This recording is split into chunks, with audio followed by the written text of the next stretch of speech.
Hello guys, welcome to desi Andhra kitchen.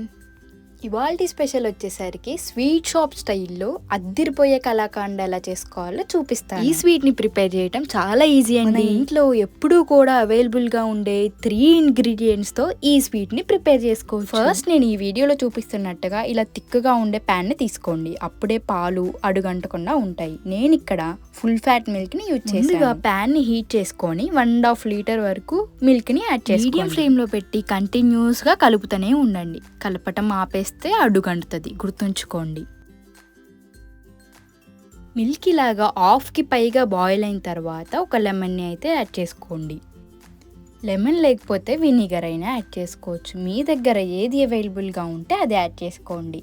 ఏది add చేసుకున్నా సరే టేస్ట్ అయితే సిమిలర్గానే ఉంటుంది. లెమన్ని కూడా యాడ్ చేసుకున్న తర్వాత కంటిన్యూస్గా కలుపుతూనే ఉండండి. నెక్స్ట్ 2 కప్స్ షుగర్ని యాడ్ చేసుకోండి. షుగర్ని కూడా యాడ్ చేసుకొని కంటిన్యూస్గా కలుపుతూనే ఉండాలి. నెక్స్ట్ 1 టేబుల్ స్పూన్ గీని యాడ్ చేసుకొని కంటిన్యూస్గా మిక్స్ చేస్తూనే ఉండాలి. చూసారు కదా, థిక్ కన్సిస్టెన్సీ అయితే ఫామ్ అవుతుంది. కన్సిస్టెన్సీ ఇలా ఉన్నప్పుడు యాలకుల పౌడర్ని యాడ్ చేసుకోండి.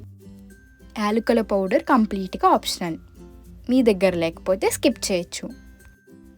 ఇంకా థిక్ కన్సిస్టెన్సీ ఫామ్ అయ్యే లోపల ఒక బౌల్లో గీని యాడ్ చేసుకొని నీట్గా స్ప్రెడ్ చేసుకోండి. చూసారు కదా, ఇలాగ జ్యూసీగా ఉన్నప్పుడు స్టవ్ ఆఫ్ చేసుకొని ముందుగా గీ రాసుకున్న బౌల్లోకి ఇది ట్రాన్స్ఫర్ చేసుకోవాలి. ఈ బౌల్లోకి ట్రాన్స్ఫర్ చేసుకొని నీట్గా స్ప్రెడ్ చేసుకోండి. లాస్ట్లో మీకు కావాలంటే డ్రై ఫ్రూట్స్తో గార్నిష్ చేసుకోవచ్చు. నీట్గా స్ప్రెడ్ చేసుకున్న తర్వాత మూత పెట్టేసుకొని 4 నుంచి 5 గంటల వరకు పక్కన పెట్టుకోండి. 5 గంటల తర్వాత స్వీట్ అయితే ఇలాగ గట్టిపడుతుంది. గట్టిపడిన తర్వాత మీకు కావాల్సిన షేప్లో దీన్ని కట్ చేసుకోండి.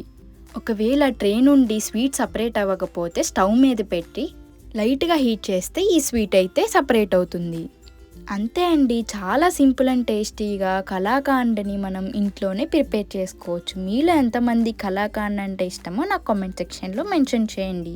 మీకు ఈ వీడియో నచ్చితే లైక్ చేసి షేర్ చేయండి. సబ్స్క్రైబ్ చేయడం మాత్రం మర్చిపోకండి. బాయ్ మరి.